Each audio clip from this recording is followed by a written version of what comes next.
رومی، کونیا، 15 اکتوبر 1244۔ روشن درخشاں پورا چاند یوں چمک رہا تھا جیسے آسمان پر ایک ہیرا لٹک رہا ہو۔ میں بستر سے اٹھ کھڑا ہوا اور کھڑکی کے باہر صحن کی طرف دیکھنے لگا جہاں چاندنی پھیلی ہوئی تھی۔ ایسی لاجواب خوبصورتی دیکھنے کے باوجود میرے دل کی دھڑکن کم نہ ہوئی اور ہاتھ بھی لرزتے رہے۔ آفندی، تم بے حد کمزور نظر آ رہے ہو، کیا تم نے پھر وہی خواب دیکھا ہے؟ میری بیوی نے سرگوشی کی۔ کیا پانی لے کر آؤں؟ میں نے اسے تسلی دی کہ فکر کی کوئی بات نہیں، چپ چاپ سو جاؤ۔ وہ بھی آخر کر ہی کیا سکتی تھی؟ ہمارے خواب تو تقدیری امور میں شامل تھے اور خدا کی مرضی کے مطابق چلتے رہتے تھے۔ اس کے علاوہ ایک اور وجہ ممکن تھی، میری سمجھ میں نہیں آ رہا تھا کہ گزشتہ 40 دنوں میں ایک ہی خواب کیوں دیکھ رہا تھا۔ خواب کا یہ سلسلہ وقفے وقفے سے چلتا رہا، اگرچہ میں ایک ہی خواب بار بار دیکھ رہا تھا، مگر ہر شام میں ایک دوسرے دروازے سے اندر داخل ہوتا تھا۔ اس موقع پر میں نے یہ دیکھا کہ ایک کمرے میں جہاں قالین بچھا ہوا تھا، قرآن پڑھا جا رہا تھا۔ یہ کمرہ کچھ جانا پہچانا بھی لگ رہا تھا اور کبھی ایسا لگتا تھا کہ میں یہاں پہلے کبھی نہیں آیا تھا۔ میرے بالکل سامنے ایک دراز قد اور دبلا پتلا درویش بیٹھا ہوا تھا۔ اس کا چہرہ نقاب میں تھا۔ اس نے ایک شمعدان پکڑی ہوئی تھی جس میں 5 موم بتیاں جل رہی تھیں اور اچھی خاصی روشنی تھی، اتنی زیادہ کہ میں آرام سے پڑھ سکتا تھا۔ کچھ دیر بعد میں نے اپنا چہرہ بلند کیا اور ایک کتاب دکھائی تاکہ اسے معلوم ہو کہ میں کچھ پڑھ رہا تھا، اور تب میں نے دیکھا کہ جسے میں شمعدان سمجھ رہا تھا وہ درحقیقت اس کا ہاتھ تھا جو میری طرف اٹھا ہوا تھا، اور جنہیں میں موم بتی سمجھ رہا تھا وہ اس کی انگلیاں تھیں جن سے روشنی پھوٹ رہی تھی۔ پریشانی کے عالم میں نے چاروں طرف دیکھا کہ شاید کہیں سے پانی مل جائے، مگر ناکام رہا۔ میں نے اپنا چوغا اتارا اور درویش کی طرف پھینک دیا تاکہ اس کی روشنی بجھ جائے، مگر جیسے ہی میں نے اپنا چوغا اٹھایا درویش غائب ہو چکا تھا اور وہاں ایک موم بتی جل رہی تھی۔ یہی خواب ہر روز دکھائی دے رہا تھا۔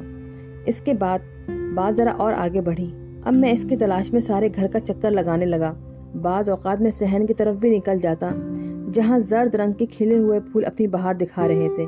میں کھڑے ہو کر دائیں بائیں دونوں رخ پر سے زور زور سے آوازیں دے رہا تھا، مگر اس شخص کا کہیں کوئی پتہ نہ تھا۔ اور پھر بالآخر ایک خاص کیفیت کے عالم میں نے کنویں میں جھانکا۔ اندر گہری تاریکی تھی اور پانی کی لہروں کی ادھر ادھر اٹھنے کی آوازیں آ رہی تھیں۔ شروع میں تو مجھے کچھ بھی دکھائی نہیں دیا، لیکن پھر چاندنی میں ہلکی سی تابندگی لہرائی۔ مجھے ایسا لگا جیسے 2 کالی آنکھیں میری طرف اٹھی ہوئی ہیں، لیکن ان کے اندر زندگی کی رمق نہیں تھی۔ انہوں نے اسے مار ڈالا۔ کوئی زور سے چلا رہا تھا، یقیناً یہ میں ہی تھا۔ میری آواز کی بازگشت گونج رہی تھی۔ میں اور زور زور سے چلانے لگا اور چلاتا ہی گیا۔ میری بیوی نے مجھے مضبوطی سے پکڑا اور اپنے آغوش میں لے لیا اور پھر نرم انداز میں گویا ہوئی، آفندی، کیا تم نے آج پھر وہی خواب دیکھا ہے؟ جب کیرا میری بیوی سو گئی تو میں پھر صحن کی طرف جا نکلا۔ ابھی تک مجھے ایسا لگ رہا تھا جیسے میں اسی خواب میں کھویا ہوا ہوں، پریشان اور خوفزدہ۔ رات کے پرسکوت اور دہشت زدہ ماحول میں کنویں کی ہیبت میرے اوپر طاری تھی۔ سرد ہوائیں اور درختوں کی آوازیں مل کر اور ڈراؤنی ہو گئی تھیں۔ ان مواقع پر میرے اوپر قنوطیت طاری ہو جاتی تھی، نہ جانے کیوں، حالانکہ میری زندگی مکمل خوشگوار گزر رہی تھی۔ علاوہ ازیں میرے پاس 3 ایسی خصوصیات بھی تھیں جو مجھے بے حد عزیز تھیں: علم، بصیرت اور وہ صلاحیت جس کے ذریعے میں لوگوں کو خدا کی جانب رہنمائی کر سکتا ہوں۔ 38 سال کی عمر میں اللہ تعالیٰ نے وہ کچھ عنایت کر دیا تھا جو کسی کی خوش قسمتی کا عروج ہوتا ہے۔ مجھے خطیب بننے کی خصوصی تربیت دی گئی تھی۔ میں ایک ماہر قانون بھی تھا اور میرا خصوصی شعبہ روحانی علم تھا۔ یہ وہ علم ہے جو پیغمبروں، عالموں اور بزرگوں کو دیا جاتا ہے۔ میرے والد صاحب نے میری تعلیم پر خصوصی توجہ دی اور میں نے ایک ایک لمحے اس طرح گزارا گویا اللہ نے مجھے اسی کام کے لیے پیدا کیا ہے۔ میرے سابق استاد سید برہان الدین کہا کرتے تھے کہ میں خدا کا عزیز بندہ ہوں۔ یہ اس وقت کی بات ہے جب میں خدا کا پیغام اس کے بندوں تک پہنچا رہا تھا اور انہیں راہ راست کی جانب لانے کی کوشش کر رہا تھا۔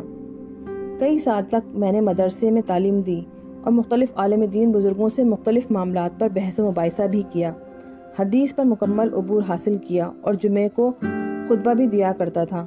مجھے تو اب یہ بھی یاد نہیں ہے کہ میرے کتنے شاگرد ہیں۔